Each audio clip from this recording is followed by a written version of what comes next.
नमस्कार साथियों। ये राष्ट्रीय राजमार्ग 28 है और ये है एनटीपीसी टांडा सामने जो आपको दिख रहा है। और जिस पुल पर अभी हम हैं ये है माँ सरयू का पुल, यानी कि घाघरा नदी का पुल। घाघरा नदी अयोध्या से आती है और बिहार के छपरा में जाकर गंगा में विलीन हो जाती है। ये तो इनका एक परिचय हुआ, लेकिन जो परिचय आज मैं आपको देना चाहता हूँ वो ये है कि ये जो रोड है जिसपे NH 28 ये बस्ती जाता है और गोरखपुर से लखनऊ लिंक एक्सप्रेसवे जो बना हुआ है अयोध्या होते हुए जो जाता है 4 लाइन का रोड, उसमें ये रोड मिलता है। और इधर ये road Purvanchal expressway, Gorakhpur link expressway और तमाम रोडों पर जाकर मिलता है। अकबरपुर जाता है, अम्बेडकर नगर जिले में जाता है। ये जिले का सबसे महत्वपूर्ण रोड है। बगल में आप देख लीजिए नदी में कितना नदी उफान पर है, आपको सम्मानित छायाकार महोदय दिखाएंगे, जिससे आप समझ पाएंगे कि किस स्थिति में नदी कितने बड़े पैमाने पर उफान पे है और नदी में कितने बड़े पैमाने पर पानी आया हुआ है, नदी का जलस्तर कितना ज्यादा बढ़ गया है। इसमें जो दिखाने योग्य प्रत्यक्ष बात है वो ये है कि हम इसको आपको क्यों दिखा रहे हैं ये बता देते हैं। इस जो पुल है इसकी स्थिति बहुत ही जर्जर है। पुल को बने हुए ज्यादा दिन तो नहीं हुआ होगा, मुझे एग्जैक्टली आंकड़ा नहीं है कितने दिन हुए, लेकिन ये पुल की स्थिति आपको देखनी चाहिए किस तरह से ये टूटा हुआ है। हालांकि गैपिंग होती है, जगह जगह पुलों पर गैपिंग होती है जिससे पुल में कंपन ना आए। एक जगह हर 30 फीट पे 20 फीट पे गैपिंग बनाई जाती है, लेकिन जो स्थिति इसकी है वो देखने योग्य इसलिए है क्योंकि इसमें रॉड निकला हुआ है और गैपिंग जो है इसकी 1-1 फीट की है। क्या किसी NH राष्ट्रीय राजमार्ग के पुल की गैपिंग 1 फीट हो सकती है क्या? ये एक बड़ा सवाल है और बड़ा सवाल के साथ साथ बड़ा विषय भी है, क्योंकि ये सीमेंटेड पुल है और यहाँ भी इसकी स्थिति देखिए। ये पूरा यहाँ प्रॉपर स्पेसिंग नहीं है और प्रॉपर व्यवस्था है। यहाँ पर देखिए स्पेस प्रॉपर नहीं है, लेकिन फिर भी ठीक ठाक है क्योंकि इसको एक समतल स्थान पर होना चाहिए, लेकिन इसमें अभी भी जगह है, नीचे ऊपर है। इससे भी लोगों को असुविधा होगी, लोगों को दिक्कत होगी, हिलेगा डुलेगा। और ये देखिए प्रॉपर कहीं व्यवस्था नहीं है, प्रॉपर मटेरियल नहीं यूज किया गया है, इसलिए इसका स्ट्रेंथ लेवल देखिए किस लेवल का है, ये टूट रहा है। तो बहुत ही जर्जर स्थिति में पुल है। पुल पर जगह जगह पानी रुक रहा है, तो इससे भी आप समझ पाएंगे कि पुल की स्थिति क्या है। पुल की बहुत खराब स्थिति है और NH की रोडों की ऐसी स्थिति अगर देखने को मिले तो ये दुर्भाग्यपूर्ण है। आपको मैं 1 किलोमीटर तक लगभग ले चलूंगा, 2 किलोमीटर तक ये पुल है और आपको लगातार मैं दिखाता रहूंगा किस तरह से एक एक जोड़ की स्थिति इसके है। हर जगह जोड़ों पर इसके सरिया निकला हुआ है और हर जगह स्थिति यही है। सम्मानित छायाकार महोदय से चाहूंगा कि नीचे दिखाएं जिससे वो सरिया दिख पाए लोगों को, जिससे लोगों के व्हीकल्स आने जाने में कितनी दिक्कतें होती होंगी, टायर पंक्चर हो जाते होंगे और जो होता होगा उनको असुविधा, वो समझने वाली प्रत्यक्ष बात है। अभी ये आप पुल देखिए, इस पुल पे घास जम रही है, मतलब NH के पुल पे घास जम रही है, जल भराव है, इसको समझना होगा। और इस पर जो जिम्मेदार लोग हैं आपको बता दूं, बस्ती के सांसद हैं राम प्रसाद चौधरी जी, पूर्व सांसद थे यहाँ के हरीश द्विवेदी जी, और वर्तमान में अम्बेडकर नगर के सांसद हैं लालजी वर्मा, पूर्व बसपा नेता, वर्तमान में सपा नेता, और यहाँ के पूर्व सांसद हैं रितेश पांडे। पूर्वोत्तर में जो हुआ उस पर हम नहीं जाना चाहते। पुल पे देखिए किस तरह से पानी भरा हुआ है। अब नदी में पानी है कि पुल पे पानी है ये समझना होगा आपको, और तमाम जिम्मेदारों को भी समझना होगा कि स्थिति क्या है यहाँ की। अब राष्ट्रीय राजमार्ग है इसलिए सांसद को जिम्मेदार ठहरा रहा हूँ, लेकिन कहीं भी प्रॉपर स्ट्रेंथ की व्यवस्था नहीं है रोड पे और कहीं भी प्रॉपर मटेरियल का यूज नहीं किया गया है। अगर इसी तरह से लोग इतनी बड़ी संख्या में लगातार लोग आते जाते जा रहे हैं, रोज आते रहे हैं, आ रहे हैं, जा रहे हैं, और उसके बाद भी स्थिति ये है, तो ये समझना होगा आपको।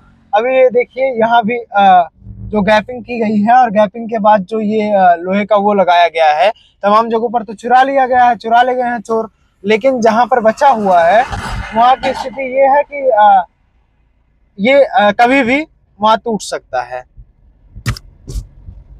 और कभी भी टूट जाएगा तो उसका जिम्मेदार कौन होगा? पुल की स्थिति क्या ऐसी होनी चाहिए? इसमें प्रॉपर व्यवस्था कहीं नहीं है, इसका जिम्मेदार कौन है? अब हम आपको उतर के एक जगह दिखा देते हैं कि क्या स्थिति है इसकी। चलने योग्य स्थिति है, आगे थोड़ा सा दिखाते हैं। ये अभी बीच नदी में है और पुल अभी चढ़ा हुआ है ऊपर की तरफ। ये सामने जो आपको दिख रहा है ये एनटीपीसी टांडा है, और एनटीपीसी टांडा ने कई सारे लोगों को रोजगार दे रखा है, बहुत सारे लोगों के लिए काम किया है। अब ये राष्ट्रीय जल विज्ञान परियोजना है, इससे वाटर सेंस किया जाता है कि जल स्तर कितना बढ़ा कितना घटा, क्या है जल स्तर अभी। तो इससे आप समझ जाइए। और ये सोलर एनर्जी से चलता है और इसको नदियों में लगाया जाता है जिससे वाटर सेंस किया जा सके, पुलों की गुणवत्ता का आकलन किया जा सके। लेकिन जो सबसे समझने वाली बात है वो इस पुल की स्थिति है। अभी देखिए ये कार गई, अब इस कार को जाना पड़ा उधर से।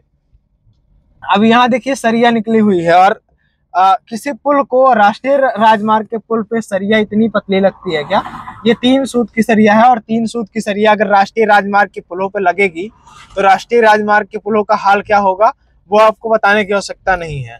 3 सूत की सरिया से अगर राष्ट्रीय राजमार्ग का पुल बनाया जा रहा है और यहाँ पर इतनी उबड़ खाबड़ व्यवस्था है, तो ये अप्रत्याशित है और कलंकित करती है ऐसी राजनीति को, ऐसे NHAI के इस कार्य को प्रकाशित करती है, उजागर करती है। और NHAI के पुल पर, नदी के पुल पर इस तरह का जल जमाव, जल भराव अप्रत्याशाओं से भरा हुआ है। बाकी ये एनटीपीसी है जो सामने आपको दिख रहा है, और इस पर एनटीपीसी का पानी ये यहाँ से लाइट जनरेट होती है, तमाम उत्तर प्रदेश के तमाम जगहों पर जाती है, देश के तमाम जगहों पर जाती होगी यहाँ से लाइट बनकर, और यहीं से हम लोगों के घरों में बिजली आती है। आप देखिए इतना बड़ा गड्ढा है और उसके बीच आपको दिखेगी 3 सूत की सरिया। 3 सूत की सरिया अप्रत्याशित तौर पर मौजूद है, और मैं आज ये नया नहीं है, इसको मैं कई महीनों से देख रहा हूँ, कई दिनों से देख रहा हूँ।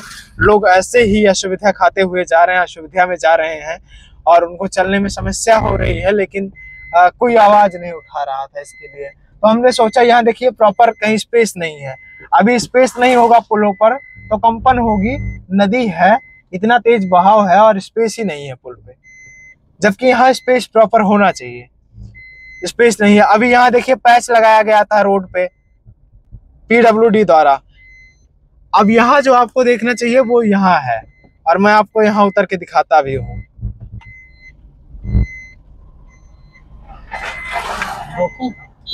समझिए कि ये जो रॉड लगाई गई है 3 सूत की सरिया NHAI के रोड पर लगाई गई है, और इसकी गुणवत्ता का आकलन करने के लिए आपको ये समझना होगा कि ये देखिए किस तरह से गिट्टक फिटक निकला हुआ है। अभी इसमें प्रॉपर स्ट्रेंथ कहीं नहीं है, प्रॉपर पैच कहीं नहीं लगाया गया है, ये निकला हुआ है, इससे गाड़ियां पंचर हो जाती हैं होंगी लोगों की। आपको ये समझना होगा कि इसकी स्थिति क्या है, और ये इसलिए दिखा रहा हूँ क्योंकि ये NHAI का मामला है, और राष्ट्रीय राजमार्ग के मामले में ये सीधा केंद्र सरकार से जुड़ा हुआ मामला है, और ये सांसद जी के अंदर में आता है। लेकिन स्थिति इसकी देखकर आप समझ पाएंगे कि किस हिसाब की दयनीय स्थिति में है। बाकी घाघरा नदी बहुत ही अपने तीव्रता के साथ बह रही है और बहुत ही उफान पर है, कई सारे गांवों को डुबा दिया है इन्होंने, और हम आगे चल के भी दिखाएंगे आपको।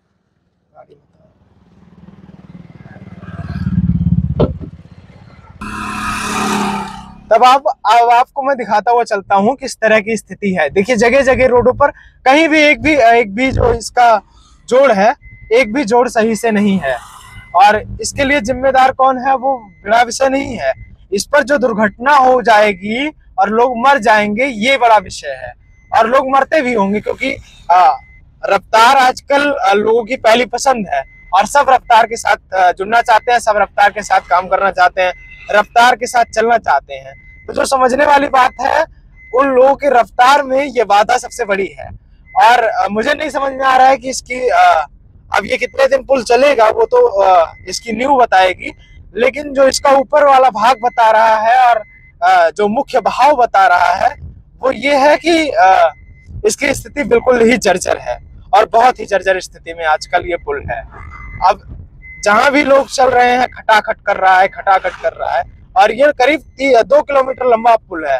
मैं कब से चल रहा हूँ, आपके सामने चल रहा हूँ, आप देखकर आकलन भी कर सकते हैं कितना लंबा पुल है ये। लेकिन इसकी स्थिति जो है, इसमें जो जहां भी पैच लगाया गया है, जो लोक निर्माण विभाग द्वारा पैच लगाया जाता है, जगह जगह पुल टूटे हुए हैं तो उस पर पैच लगाया जाता है, इसको रिपेयरिंग की जाती है, वो भी नहीं किया गया है। अभी ये कंक्रीट का पुल है तो इसके लिए इसका चाहिए प्रॉपर रिपेयरिंग, और इसको प्रॉपर बनाया भी जा सकता है। डामर होता तो डामर के लिए इसको जो पैच लगते हैं बीच बीच में जोड़ा जाता है वो ढंग का नहीं हो सकता। डामर के लिए उसको अलग से थोड़ा सा मटेरियल लगा के 1-2 फीट इधर 1-2 फीट उधर करके तब उसको बनाया जाता है। लेकिन कंक्रीट का है तब तो ये प्रॉपर बनाया जा सकता है। लेकिन इसकी स्थिति इतनी दुर्भाग्यपूर्ण है और यहाँ के जिम्मेदारों ने कभी, मुझे नहीं लगता, लोक निर्माण विभाग को बताया होगा, यहाँ के सांसद जी और विधायक जी लोगों ने बताया होगा। इस पर 3 सूत की सरिया है। इससे भी आप आकलन कर सकते हैं कि 3 सूत की सरिया है तो इसका उद्देश्य क्या है, इसकी संरचना किस तरह से है। ये बड़ा समझने और सोचने वाला विषय है। और इस पर जो स्थिति मुझे दिख रही है, ये कई लोगों की हत्याएं करवा के मानेंगे, कई लोगों की मानसिक और शारीरिक स्थिति को नुकसान पहुंचाकर मानेंगे। हम भी जा रहे हैं तो हमारी भी शारीरिक मानसिक स्थिति इससे हताहत हो रही है, क्योंकि हम लोग पेयर लोग हैं, टैक्स पे करते हैं, टोल पे करते हैं, और उसके बाद जब ऐसी स्थिति होती है जगह जगह तब हमें दुर्भाग्यपूर्ण लगता है। और अगर NHI के रोडों पर ऐसा हो रहा है, आप देखिए किस हिसाब की स्थिति है। और 3 सूत की सरिया, बताइए 3 सूत की सरिया कौन से रोड पे लगती है भाई? और वो भी सरिया प्रॉपर कहीं नहीं लगी है, वो निकली हुई है, लोगों की गाड़ियों को पंचर करती है और बहुत हद तक लोगों को नुकसान पहुंचाती है। अब इस पर एक प्रॉपर स्ट्रेंथ बनाकर इसका एक पूरा का पूरा विस्तृत इसको बनाया जाए बढ़िया से, ढंग से, पूरे एक ढंग से बनाया जाए, तब तो ये सही हो जाएगा। अभी ये रोड जो आ गया है इसकी भी स्थिति आप देखिए। ये NTPC टांडा के लिए रोड जाती है और NTPC टांडा कई लोगों को रोजगार देती है। बहुत बड़ा एक उद्यम है सरकार का, जो तमाम विभाग, इस पूरे विद्युत विभाग का सबसे बड़ा उद्यम है। लेकिन ये रोड की स्थिति आप देख लीजिए। और अखिलेश यादव को भी ये समझना होगा। बाकी आप क्या समझते हैं इसके विषय में, अपनी राय कमेंट बॉक्स में जरूर दें। विनम्रता भरा मेरा प्रणाम स्वीकार करिए। मैं गौरव विनायक हूँ। ये बस्ती और अंबेडकर नगर को जोड़ने वाला रोड है, और ये Gorakhpur link expressway, Purvanchal expressway और गोरखपुर अयोध्या लखनऊ एक्सप्रेसवे को भी जोड़ता है। सारे रोड NHI हैं। पूर्वांचल एक्सप्रेसवे का बड़ा नाम है, लेकिन स्थिति यही है। आपकी इस पर क्या राय है, अपनी राय कमेंट बॉक्स में जरूर दें। विनम्रता भरा मेरा प्रणाम स्वीकार करिए। मैं गौरव विनायक हूँ। आप नेटवर्क भारत देख रहे थे। बहुत बहुत आभार हमारे साथ जुड़ने के लिए। बहुत बहुत धन्यवाद।